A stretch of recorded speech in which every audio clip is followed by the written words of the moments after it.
We're at the Museum of Gloucester to tell you about a new temporary exhibition which is starting in March. This is an exhibition all about George Whitefield, who's a very famous son of the city. He was born in 1714, not far from here, on Southgate Street, on a building known as the Bell Inn, which still partly survives. He went to school at St Mary de Crypt School and then ultimately went to Oxford to study theology.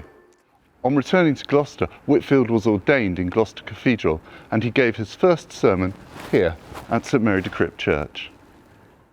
Whitefield soon felt called to travel to America, which at the time was a British colony.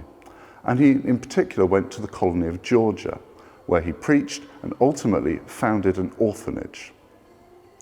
He travelled the length and breadth of America and Britain and spoke regularly to huge crowds. He was a noted public speaker, and indeed he visited America as many as 13 times. But along with his good and charitable works and his public speaking, there's a mixed and difficult legacy of Whitefield. You see, he struggled to support his orphanage, and in time his chosen solution was to actually buy a plantation, 2 plantations, worked with enslaved labour, and use those to fund the orphanage itself. Indeed, he became so convinced of the necessity for slavery as an institution that he campaigned to legalise slavery in the colony of Georgia, and was ultimately successful. The reason for this exhibition today is to try and give a balanced view on the history of George Whitefield.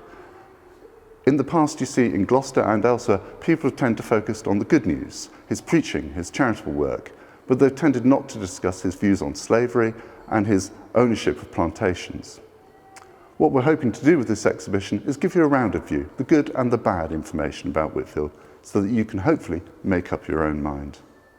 It's worth coming to the museum, seeing this exhibition. Remember, entry is free, and there's lots of other interesting stuff to look at as well.